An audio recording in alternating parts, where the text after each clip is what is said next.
Today we're going to give you a special report from one of our candidates who is running for the City Council. All right, let's hope everyone can hear me very well. And now we are streaming live. Welcome back to another Saturday evening at Tempo Africa TV with Ellie Naimal. And today we are bringing you a very special guest that's going to give us a lot of their introductions, and also what is their plan joining the City Council. So the special guest we have, we interviewed him last couple weekends ago. I'm pretty sure if any of you have watched that interview where I was able to ask him questions according to what's going on right now in the United States. Of course, as you guys know, there's so much going on with the defund the police, the protests of different organizations, including Pride, and also continuous of the killing of the blacks and the racism, all these that are just in one melting pot. We have here Benjamin Asseneman. That's pretty good. That's good try. Even though I'm still struggling with it today, 2 weeks later. He's our special guest who is running as a city council of Brooklyn Park, who is currently a candidate. So I'm going to introduce you guys, and he's going to give us a lot of details of what he wants to contribute into the community, and also the things that you guys need to know, and why he would be a perfect candidate for our city, and mainly for our people and community as well. Welcome, Benjamin. Thank you very much, Nima. As Nima mentioned, my name is Benjamin Asseneman, and I'm running for Brooklyn Park East District Council seat. My brothers and sisters, as we continue to journey in this trying time, I pray and hope that you and your loved ones are well and safe. To the English-speaking audience, I say, peace be with you. To my Somalian friends, I say, Nabat Guara. And for my French-speaking friends, I say, Que la paix soit avec vous. And to my Swahili brothers and sisters, I say, Amani iwe nawe. And to my Vietnamese-speaking brothers and sisters, I say, Chuk gambam bing ang. And to the Spanish-speaking brothers and sisters, I say, La paz esté contigo. I chose to greet you in some of the dialects that make up the city of Brooklyn Park because we are a diverse community. My name is Benjamin Asseneman. As I stated earlier, I am a United States citizen residing in Brooklyn Park since 1988. I initially emigrated from Nigeria back in 1982 and have lived in Brooklyn Park ever since 1988.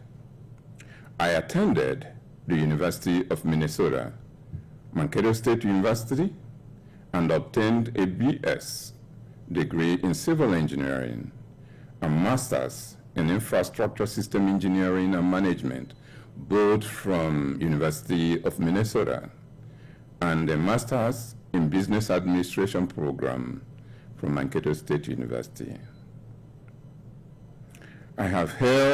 Subsequently, I have held a professional job as an engineer with Minnesota Department of Transportation, MnDOT, since 1989.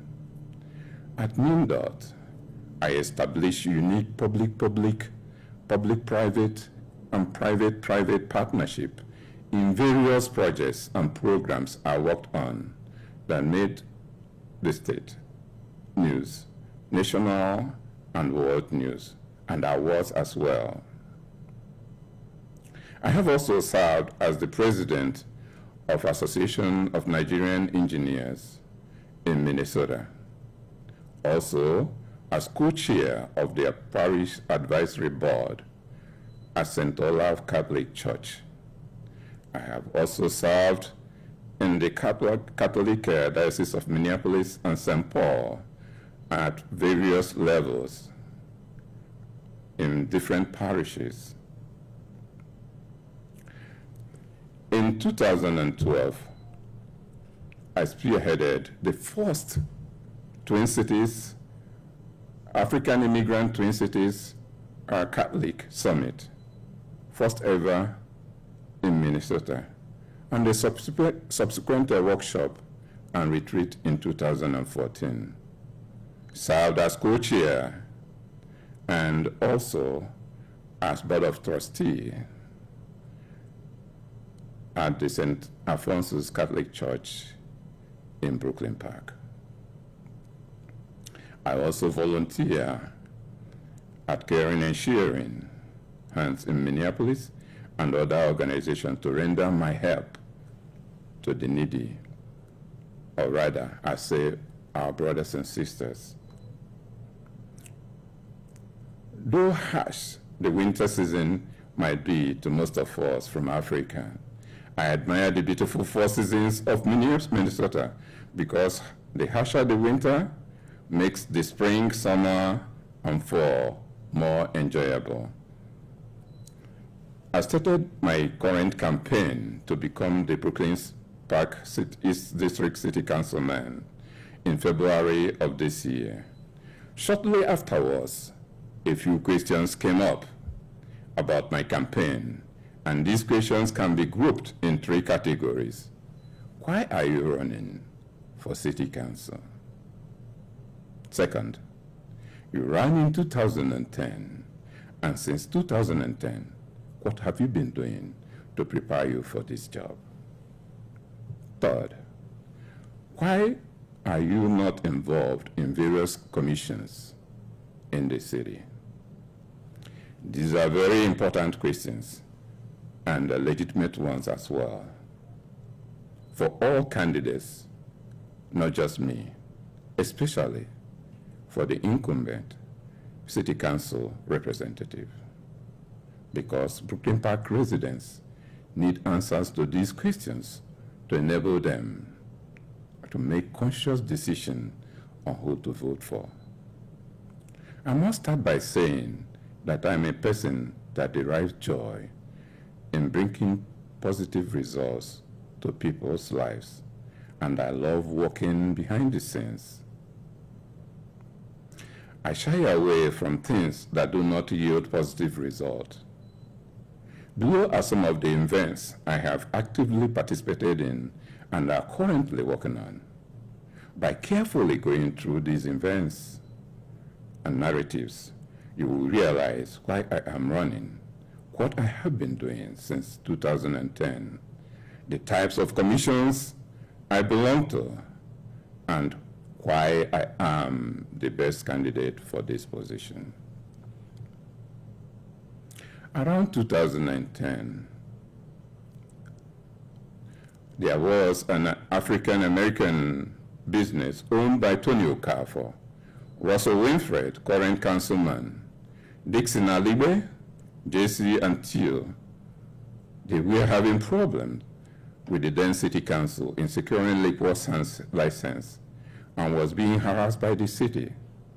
Late George Ogbonna, may he rest in peace, Boyd Morrison, and 2 other people, plus me, met with the business owners to understand the issues.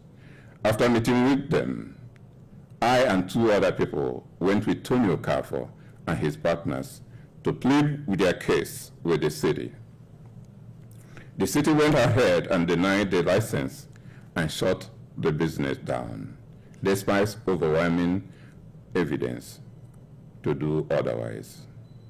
This is the type of injustice that took place around 2010. This injustice still exists today. I am running to correct these types of injustices if and when they show up in the future. And yes, this is the type of commission I belong to, a commission note, different from the regular commissions that basically I term Make Me Feel Good Commission. But the commission that tirelessly worked to bring real change to people's life. My question now, where were the current candidates when these injustices were taking place in Brooklyn Park? In 2004, I worked with the Franciscan Brothers in Langford, St. Paul, specifically our brother Benedict Gerard, on a cold fall day to pack groceries and clothes for our brothers and sisters in Brooklyn Park that need them. After packing those groceries and clothes, I personally delivered them to these residents. These are the type of things that give me joy, the type of commissions that I belong to, the commissions that make real impact on people's lives. Hence, I am running to expand and broaden this positive impact to the Brooklyn Park resident at large. In 2019, the governor visited Brooklyn Park multi-cultural group. Prior to the governor's visit in 2019, I met with one of the councilmen, Russell, and discussed some of the things facing our community and what the group intended to present to the governor. One of the things tabled to be presented to the governor was a multicultural center. I told Russell that such requests may not make it through legislation. I pointed out that there are pressing issues we could package with that request to make it appealing to the legislatures. That initiative was an after-school program, a facility for such program. I explained to him that when I was the president of Association of Nigerian Engineers in Minnesota, we went on KMOJ and floated such initiative. This initiative was really seriously needed because in most families, the parents of our children work to make ends meet. When the kids get out of school, they do not have anyone to assist them with their homework and sometimes fall prey to criminals and consequently get into trouble. Also, when their parents get home, sometimes late at night, between getting them something to eat and getting them ready for bed, they are very tired to engage their children to see how their day at school went. This initiative will fill that gap and provide appealing requests to all. Unfortunately, my proposal, though exciting to the councilman, Russell, was not accepted by the organizing committee when Russell presented it to them. I am running to find ways to bring these needed initiatives to the forefront. Championing the cause of these types of initiatives truly reflects the type of commission I represent and belong to, a commission that makes a difference in people's lives. Also, during that visit by the governor, I also shared with our Councilman Russell an initiative, one of which was integrated multimodal transportation system and how it impacts the current light rail. He was so excited and suggested that I join the commission. And I remember asking him, what impact will my joining the current Make Me Feel Good Commission to my initiative? He agreed with me. He suggested that I contact River Chambliss, who is the appointed representative to Met Council Board. That is why I am running for City Council. As a councilman, I will be able to bring these initiatives to the forefront and implement them. During my introduction, I talked about various programs and projects that I have initiated, both public-private, public-public, and private-private partnership that made news in the state, the nation, and all over the world. I have talked about this to so many people, yet nothing has happened. We currently do not have a hospital in Brooklyn Park. This begs the question, why can't we partner with the city of Maple Grove to establish a satellite hospital in Brooklyn Park? It does not require a rocket science, but extensive strategic partnership skills, which I have. Thank God that the current pandemic did not yet get to the point where cities are screening to decide who can use their hospital or not. That could happen in the future.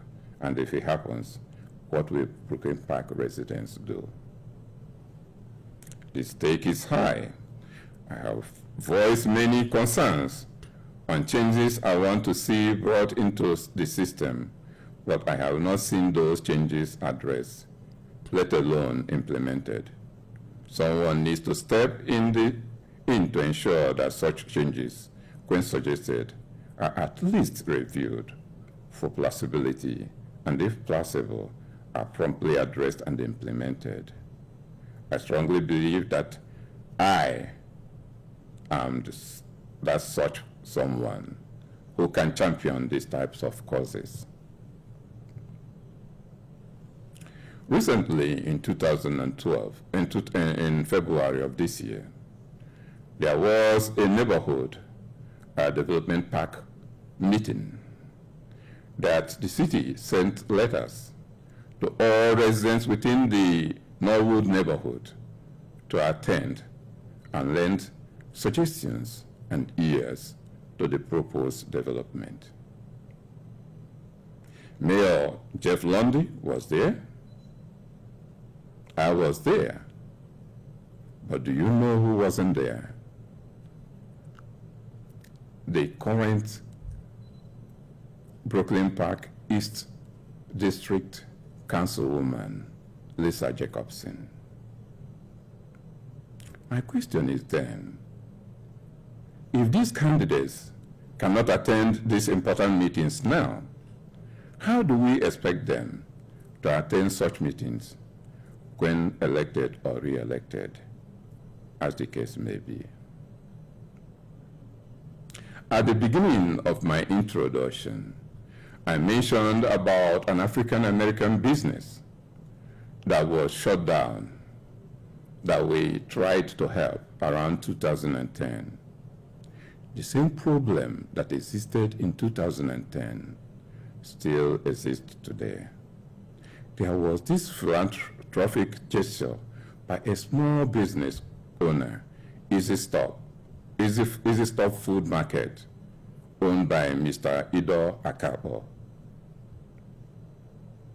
As we all know, at the beginning of this COVID-19 pandemic, there was a period when food items like rice were scarce to find because people were panicking to grab whatever they could from grocery stores. At that time, nobody knew what the lockdown would entail. Of all the businesses in Brooklyn Park, only Easy Stop Food Market was thinking of the well-being of the elderly, vulnerable, over 65 years old Brooklyn Park residents that may not have the basic food items. This young man, Ido Akapo, ordered a truckload of rice and contacted me to help him spread the word to the elderly in our community that was over 65 years old, that could come to his store with ID and get a free 25-pound bag of rice. Those of you that read my article entitled COVID-19 must have seen the information in that article. This young man, who ought to be commended in that article, in Brooklyn Park, is the same man the city is trying to force out of business by raising his taxes, by refusing him legal license, but on the other hand, granting tax breaks to big businesses that do not care much about the vulnerable in our city. This injustice that existed in 2009, around 2010, still exists today in Brooklyn Park. The city councilwoman, Lisa Jacobson, sits in the council, but never do anything about such injustice. Nobody is listening to this young man who have the interest of our city in mind. Where was Councilwoman Lisa Jacobson when this injustice is being meted to this young philanthropic hero? What does the city give? Why does the city give all sorts of tax incentives and more to attract big businesses, but try to force small businesses to bankruptcy? I am running for the city council to correct these injustices. And yes, this is the type of commission I belong. A commission that works tirelessly to stop injustice and promote true diversity in our city government. A commission that walks the talk with the community. My conclusion is that each district needs a new voice that will walk the talk with the community. There are reasons why these are reasons why I am running for city council, to uphold the commissions I belong to. These are the things I have done since 2010, and yes, these are why I am the best person for the city council in Brooklyn Park East District. With your help, we can make a new Brooklyn Park concept a reality. Thanks and God bless. Wow. I'm over here constantly trying to get everyone to hear this. This is a great message. And you mentioned one thing that struck me, and I remember in the pandemic, we were going through the food crisis where everyone was rushing, trying to stock up as much as they can. And then one of my friends posted on her story, and she said they're giving free rice up there in Brooklyn Park. And rice is like the source of the main food, in the African community, especially, in Sudan, Ethiopia, we eat a lot of rice. And I was looking around for rice, and I couldn't find rice. And so when I saw my friend post, and I said, really? That can't be true. That is this, oh my coming God. from this philanthropic young man, Ido Akabo, and he did it free of charge.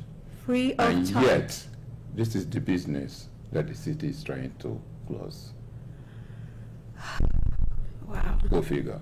Yeah, that was huge. That was huge.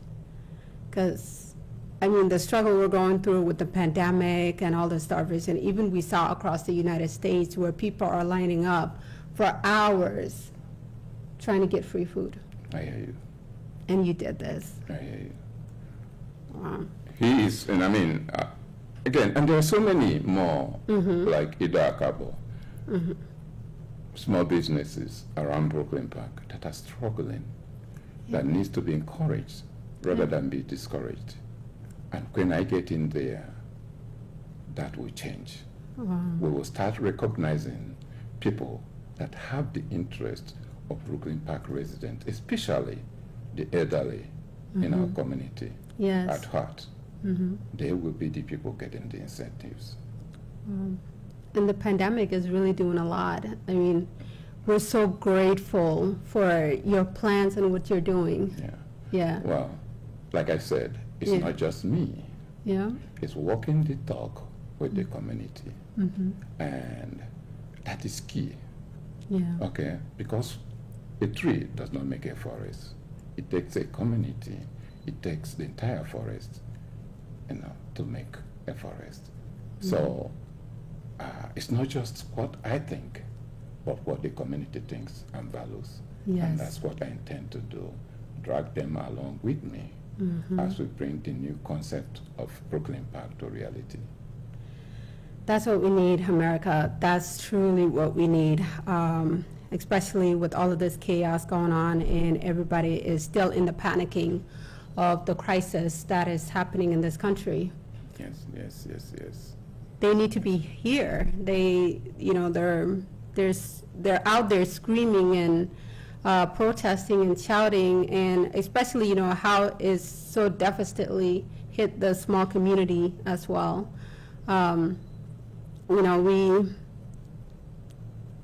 We're here, whatever we can do as well. Now, I wanted to mention one thing that I shared in one of the solidarity march that we had. You see, in that solidarity march, I mentioned that all our protests, all our talks will just be talks if it's not followed up with the work.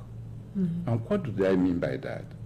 I mentioned to the group that were present at that event that they can demonstrate from here, to wherever, but without tangible and implementable plan in place that is targeted towards the issue at hand, nothing will change.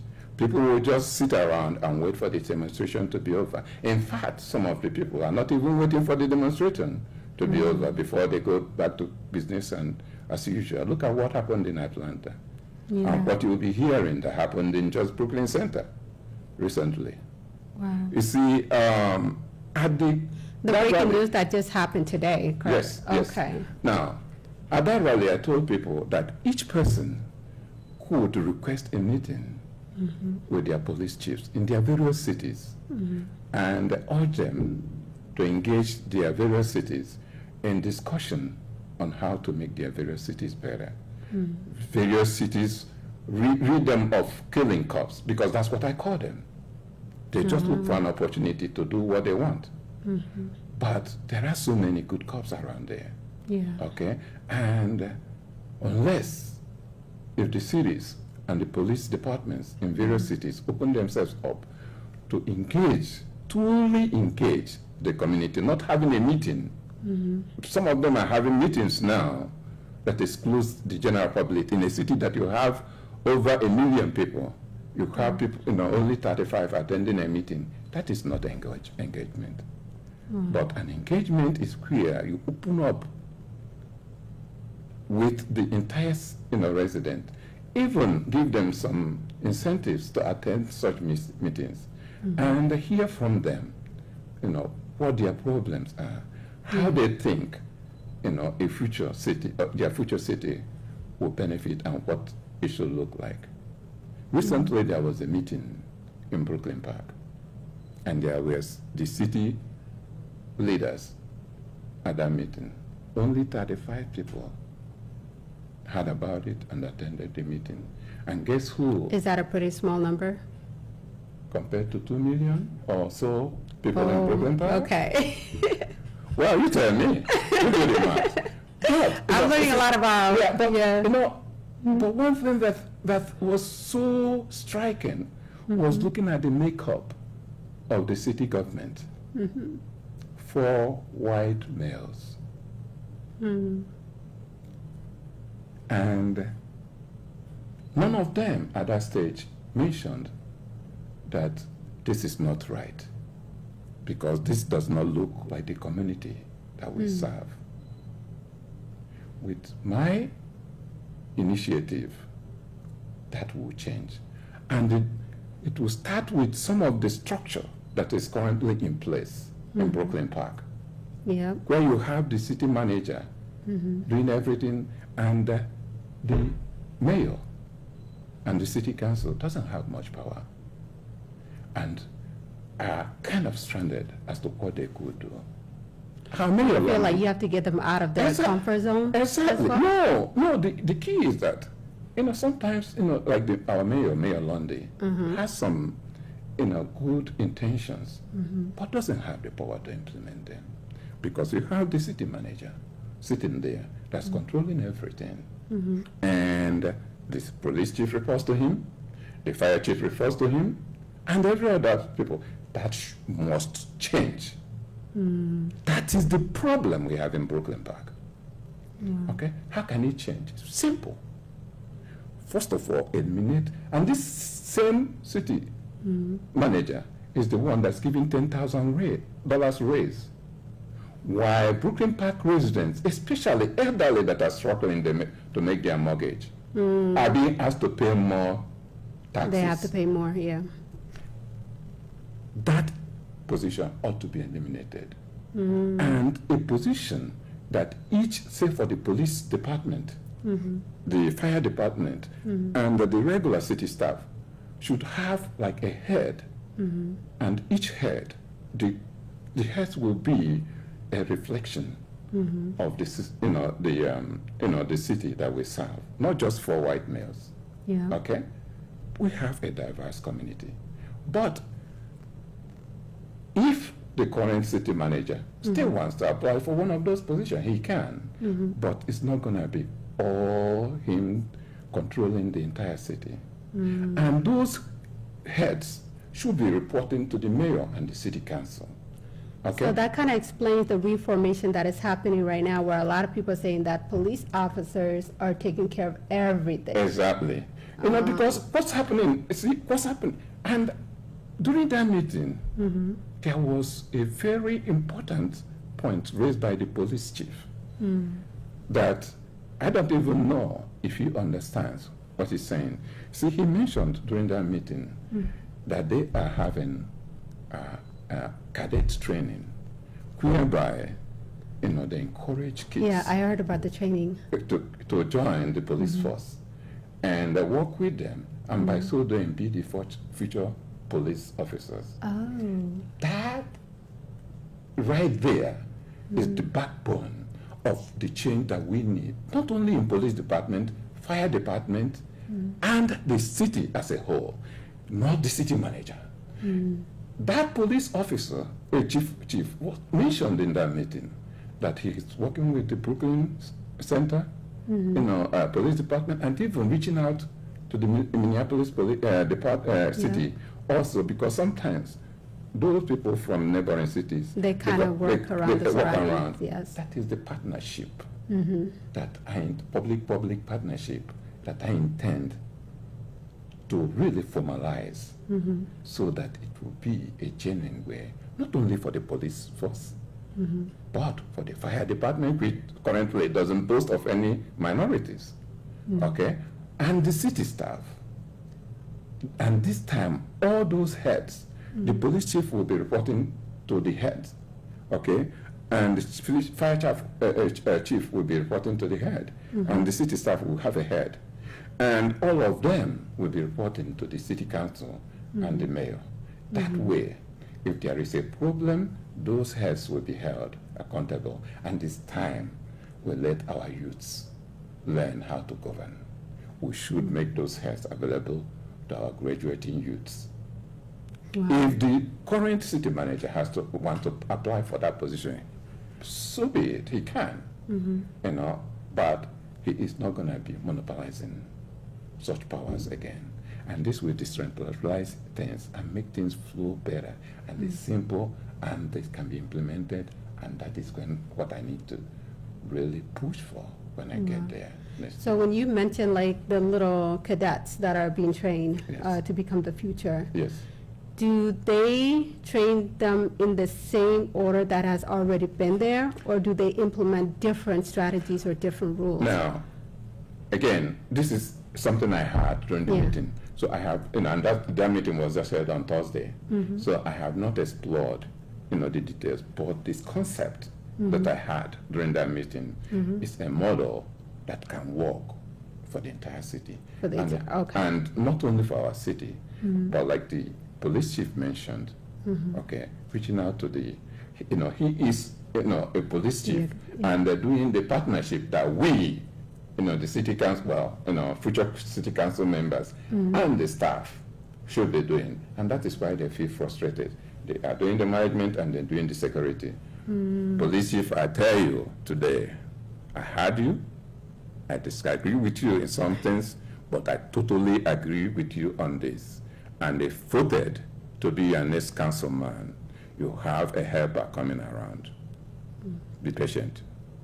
Well, now, with the current situation that is happening, how do you deal with the chiefs or the police officers that feel defeated or they feel like they're just walking out of the situation? Well, you just had it. Okay? See, to be a leader, you ought to take criticism Yes. and still standing. Yes. You also have to take positive. And if you... Which is Exactly. two combined together. Exactly. Two, Now, yeah. that makes a leader. So if a police chief is walking out because of the criticism or the situation on what's So they happening, can't handle it or the they are not pressure. supposed to be there in the first place. Okay. Now, So it's the right thing that they walk out anyway. exactly. Now, having said that, okay, if you go to my posts, you will realize, our police chief made a comment, which I criticized him openly for. But when he made something positive, okay, we must also applaud them Yeah. for such positive. And I thought that was a very good initiative, an initiative that ought to be established and built on, okay? Because I don't think he is probably, as the police chief addressing so many other problems, he's given much time to this very good initiative. That initiative ties closely to my after-school program for the needy. Okay. We need to encourage our kids. We need to encourage our future and build our future to be a stronger tomorrow. And that program, though mentioned, I don't know the details, Yeah. but what I have in mind to build on that program will make us a better city. Now, in the past couple of weeks, I have been watching a lot of different meetings. I even had a friend who used to be a social worker who sent me links of different meetings of city councils that gets together and gather these meetings.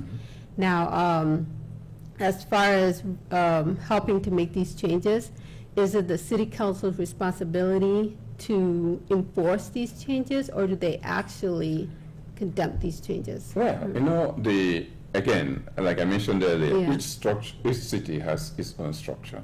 And that is why it's very important for residents of different cities to engage their city council, their police chiefs, to understand these mechanisms.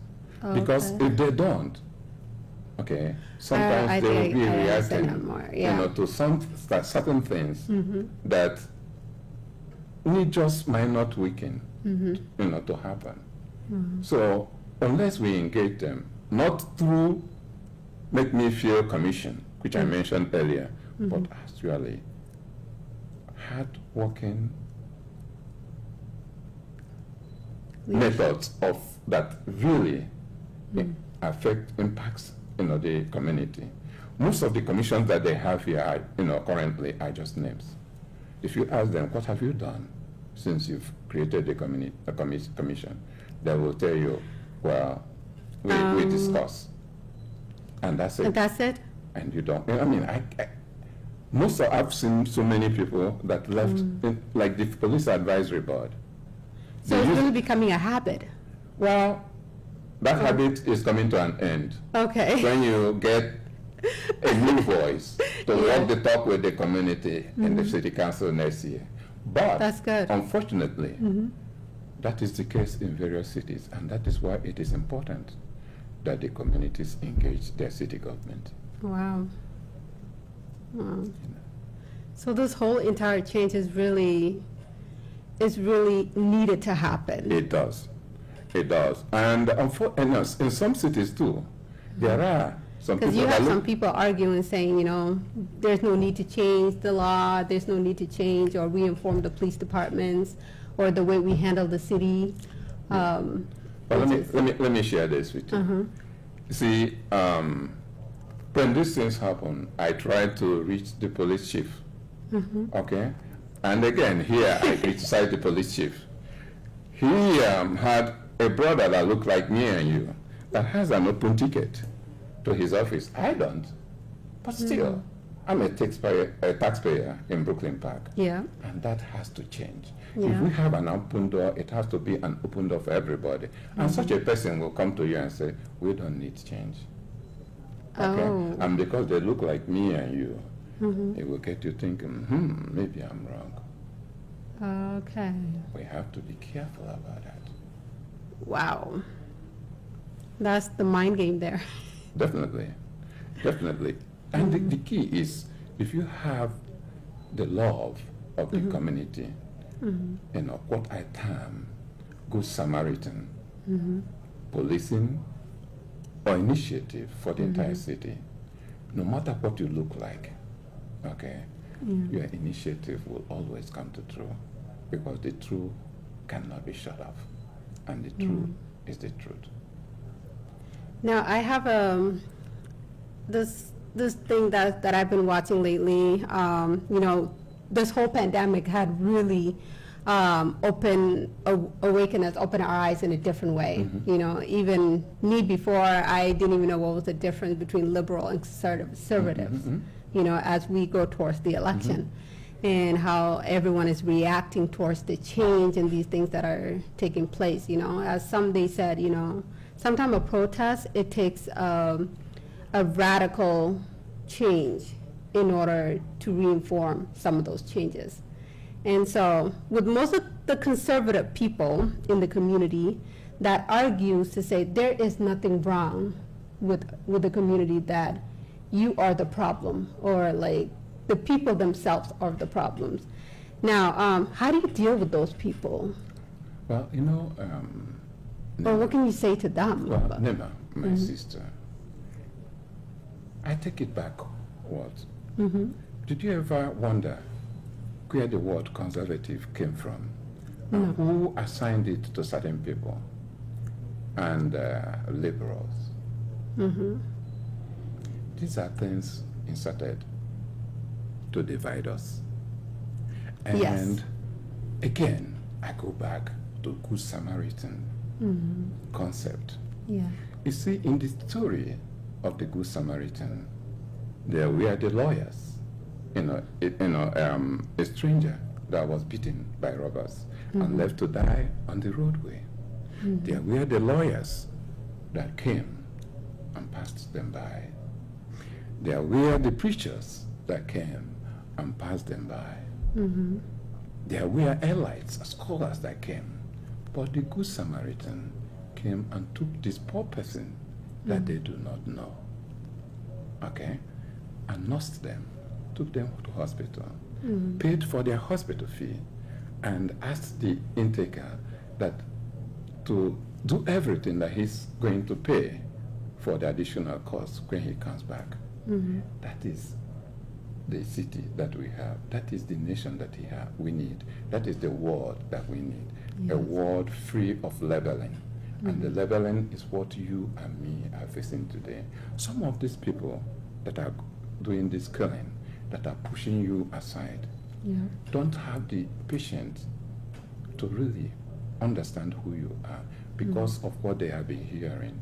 Yeah. So Their mind is already set. Getting back to your question, I think you're better off not knowing what conservatives and liberals are, but what good people are, what a good Samaritan is, which is pure, the goodness for everybody, regardless of your color, creed, religious belief, political beliefs or not. Good is good. Wow. And that is what we should focus on. You definitely answered my struggle this whole week. Wow. I hope I did. I was juggling back and forth, and I said, you know, all these problems in America is deep, you know, it's in the depth. And, you know, with everyone arguing back and forth, and it's like, how difficult is it going to be try to make those changes, or will they even change? Will the legislation pass some of the laws, you know? things like that.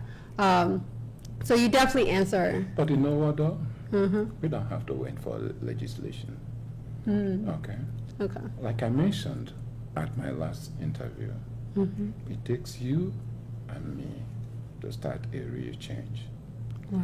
If today I see somebody, I'll give you an example of what happened in my, I don't like to share this, but I think I need to. Yeah.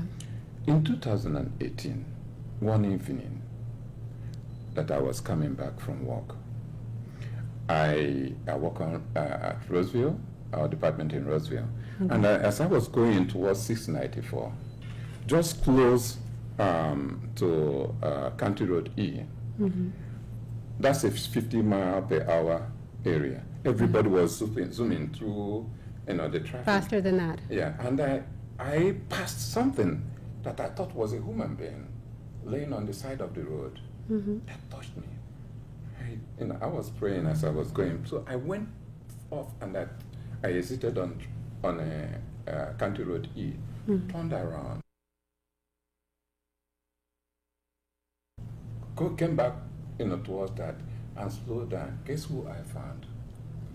A little boy that is less than 11 years old, laying by the roadside. No My way. stomach turned. I pulled to the side, and I said, "Son, what is wrong?" He told me he's running away from home, that he did something wrong. I said, no. Just, the story is beginning, because I don't know whether the Holy Spirit, that had that. As I was talking, people were just zooming, talking to the kid. People were zooming by. A brother, like me, you and me, pulled to the side. And I inquired, and I told him what I was hearing. I said, we need to take this kid back to the parent. And a white guy that stopped by said, you need to call the police. He called the police, and the police lady came and was a little But first bit, you suggested we should take it to the parents. Yes. Okay. So, and the police officer came, was trying to be like harsh, why are you trying? I said, listen, officer, many people were passing here. None of them stopped. Yeah. It was two brothers, me and the other guy, that stopped to know what's going on. I explained to the police officer. The kid didn't want to go with the police officer because he was scared from the news that he's hearing. Oh, wow. He wanted to go with me because I was the one that stopped the first Yes. time. And I said, son, don't worry, it will be okay. And I asked the police lady, I said, please, plead with the parents not to punish him. Okay, it's just by God's grace that this kid didn't fall into the wrong hand. But shortly after leaving that place, just about 200 yards away, by the intersection of Snelling and 694, guess what I saw again?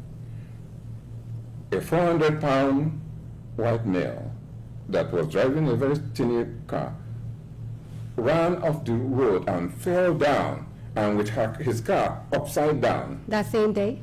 Just minutes away from the incident that we were just about. Wow. And there was another, guess who stopped? Another African-American lady, trying to get me to stop, and I stopped. And I saw what was happening. Now, this guy has somersaulted several times and was upside down. Wow. And initially, what was going through my mind is that this guy is going to explode any time. So I was like jumping like a madman. Please, getting people to stop. I could imagine. imagine. Didn't know what I do. The same guy that was with me, with the young African American boy, I saw him tearing down. He gave me the courage. I ran down with him, and we managed to pull this 400-pound white guy off his car. And there was a lady that was either a nurse or a paramedic that came and said, please, don't push him. I said, we are trying to move him away from the car because this car could explode anytime. Yeah. So we pulled him up, and then she administered some first aid to the man. And guess what? The man was trying to kill himself. And when the police came, they talked to they were talking to the guy, the guy that I helped, helped me with the young African American kid. And he said, no, get him. Then, let Ben say, come. I said, no, that's not who I am. That story, they said that, guess what? This is the interesting part. For the incident with the young African-American little kid, there was no award suggested. When the police came, they told the other African-American, we need your names, so that we can give you award. One was a black kid. This was a white male. No award for the black kid, But an there's an award for award the for the white white man. man. And I said, you know what? I don't know what God is trying to tell me, but I hope that I lived up to his expectation. I don't need no TV publication. Wow. That is good Samaritan. And guess who is doing that? The people that are in the denominator, African Americans, the same people that are being killed. Those are the same people that are helping both white and black. And that's not the first time. I don't want to bore you with so many incidents like that. We are around 2015 on an icy day road. I don't know if you want to hear this one, but I was going Please. to walk. These are what people need to hear. So I was going to walk. Mhm. It was a slippery day on 694. And immediately, I saw a car, because I'm usually watchful of people that may need help, that I can at least stop, or even if it's a phone call or whatever. So I saw this car tumbled. I was worried. And I saw this white guy, smoking, walking back and forth in front.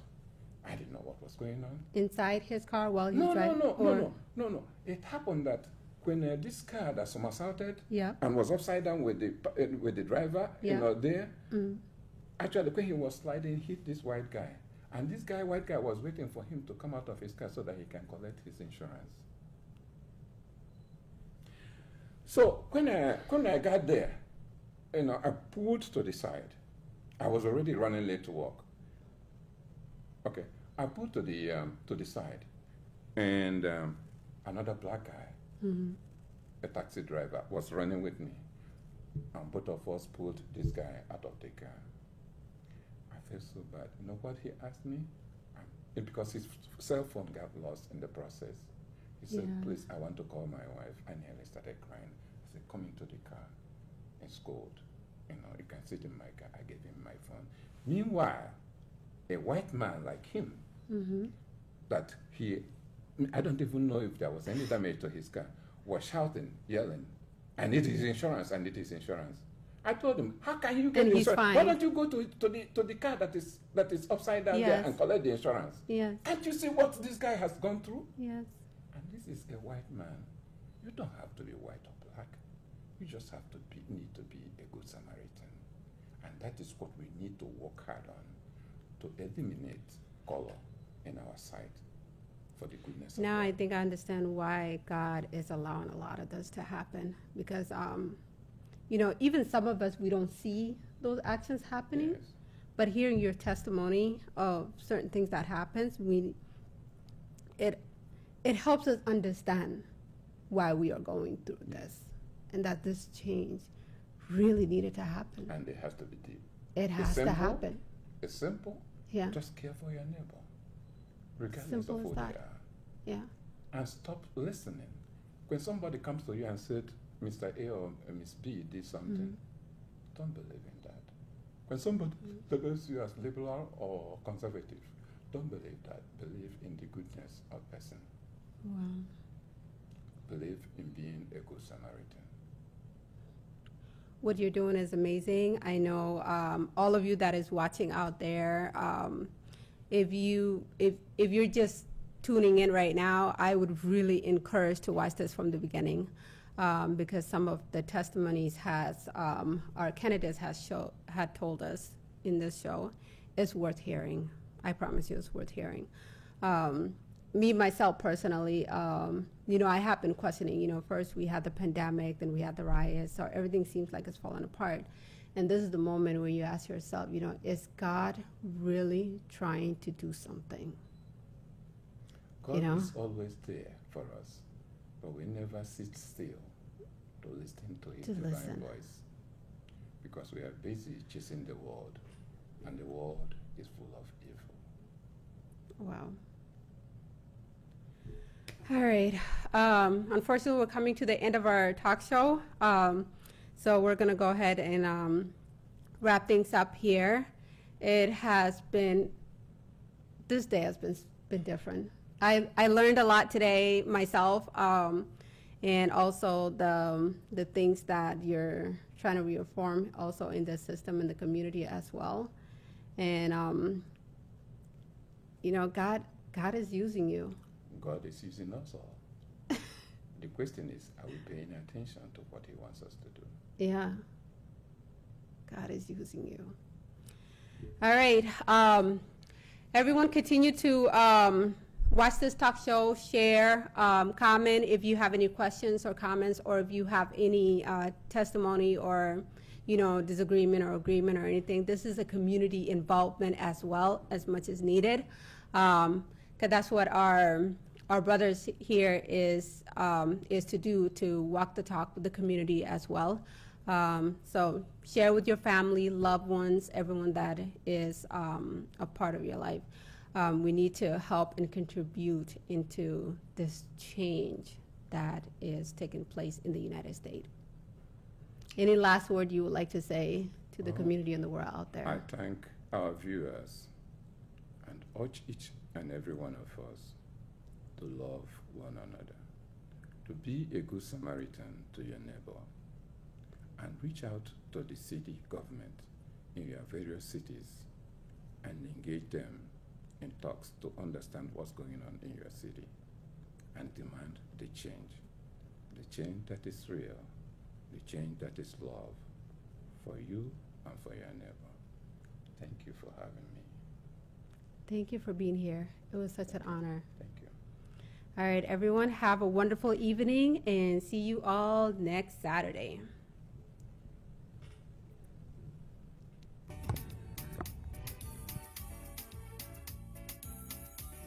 C'est encore Yves Kenao, c'est toujours Yves Kenao qui revient. Cette fois-ci, pour vous dire que Tempo Afrique TV vous offre plus de 4000 chaînes de télévision.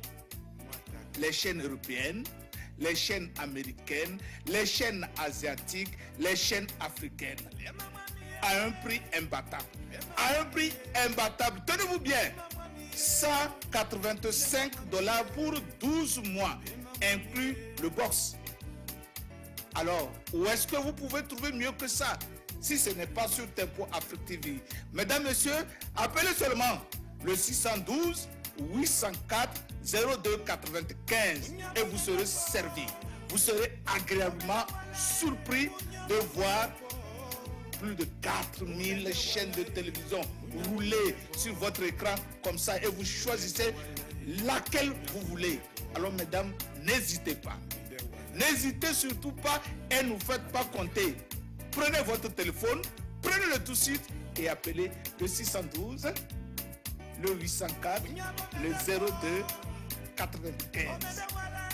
Nous sommes là, ici à Tempo TV, pour rendre votre vie simple et agréable. Alors, saisissez l'occasion. $185 pour toute une année, pour 12 mois, inclus le box. Quoi de mieux que ça?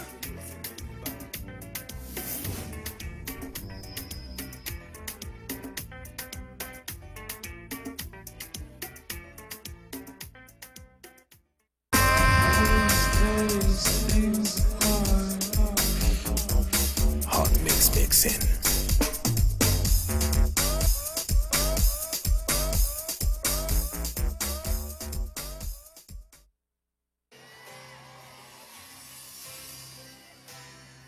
You think y'all can do that?